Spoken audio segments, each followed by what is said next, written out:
As I cleaned the final drop of blood on the floor, the wound on my chest healed thoroughly.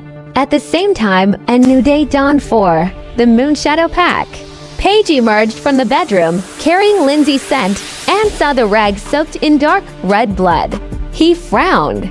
"Why is there so much blood?" I didn't explain, only lowering my head. "I'm sorry. I'll deal with this dirty thing immediately." Outside the window, a maid was watering the garden, and she deliberately raised her voice. That monster asked me how to please a werewolf and what gifts to give to a werewolf mate before.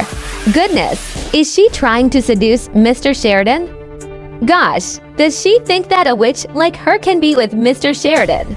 How delusional. Doesn't she know that those dirty merfolk are the reason why Mr. Sheridan's parents disappeared? She should be spending her entire life repenting. Hearing those words, I immediately sensed danger and tried to retreat back to the basement, but Page moved faster. He dragged me straight to the interrogation room, pressing me down on the chair that was carved with lightning runes. With a mana stone that could activate the runes in hand, he looked down at me darkly.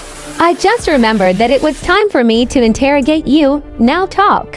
Where did you bring my parents?" I closed my eyes, flashes of excruciating pain that I'd experienced in this very chair flashing through my senses. Shuddering, I replied, "I don't know." The moment I finished speaking, strong electrical currents surged through me, making me scream in agony. My entire body convulsed violently, and the wounds that had scabbed over split open once more. When it ended, I was so weak that I could barely even breathe. Page's breaths became heavy, and he leaned in to press his ear on my chest, confirming that my heart was indeed still beating. "Just tell me. Why won't you tell me?" His voice was on the brink of breaking down, as if he was experiencing excruciating pain as well. "I just want to know where my parents are, Edwina. If you tell me, I'll let you go." Blood flowed from the edge of my lips, every fiber of my being screaming in pain. I won't tell you. I could never let anyone know where Page's parents were. This was a matter of their safety. Well, be that way. Page stared at me for a very long while before scoffing and ordering for his underlings to bring the mermaid pearls that I thought I'd kept hidden. My eyes went wide, and I struggled in the chair. "What are you doing? You can't do that." Page spoke cruelly. "Of course I can. I can do whatever I want to a criminal like you." Then he threw a mermaid pearl to the floor and crushed it underfoot. As I let out a heart-wrenching scream, he continued, "I hear that mermaid pearls contain the souls of you merfolk, and that you'll never be able to revive them ever again if their mermaid pearls were destroyed. So does this pearl belong to your father or your mother? Are you willing to let your family die because of you?" My fingernails dug into my hands, already blooded.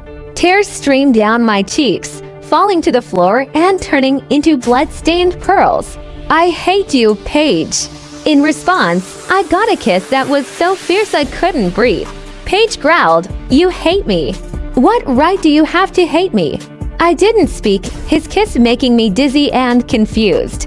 These days, I was less and less conscious and aware, to the point where I almost forgot how in love we were in the past. Mermaids had always had the custom of taking human form and going ashore to look for their true love. I was 3 years old when I first met Page. The moment he saw me, he looked up at his mother and asked, "Mom, I like her. Can she be my Luna?" Page's mother smiled and looked at me. "Well, you would need to treat her well and get her to like you first, right?" After that, Page and I became the best of friends, spending most of our time together. The year I turned 15, merfolk started being hunted for their healing abilities. I was forced to leave the land and return to the sea, but I'd often sneak back on land and look for Page. When people asked me about my identity, I thought of an excuse. I'd tell them I was a distant relative of Page.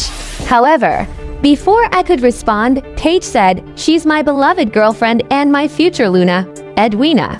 At that moment, I realized that I'd completely and utterly fallen for him. Later on, the merfolk and werewolves were involved in a deal. The representatives for the werewolves were Page parents, but they ended up going missing as a result. I was the princess of the merfolk, so I was naturally one of the greatest suspects. I knew that Page hated me, but I had no choice but to hide the truth. Many years later, Page became the top scientist, and I had to approach him again for the safety of my people. Many times, I couldn't help but want to tell him the truth, but I held myself back. If I ever let the truth be known, his parents would be in peril. In any case, I wouldn't have to bear any of this love or any of this hate ever again.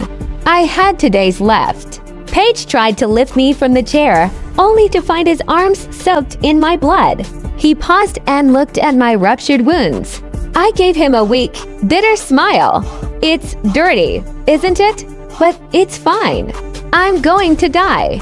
I was telling the truth, but Page acted as if I'd said something incredibly taboo, and he started pouring healing elixirs into my mouth in a crazed frenzy. The elixirs barely worked. His voice was icy, but beneath the frost was sheer panic. You can't die. Not without my permission. Undoing the shackles on my ankles, he plunged me into a pool of healing elixir. I coughed and choked, and the wounds on my body stopped bleeding. However, I felt that there was something wrong with the healing elixir that I was plunged into my body was temporarily healed for. Sure, but the side effects were going to leave irreparable damage on my body. Looking up, I caught sight of Lindsay, hiding behind the door. Meeting my gaze, she gave me a twisted, malicious smile. Her red lips moved silently, wording the words she wanted to say to me. Edwina, I want you dead.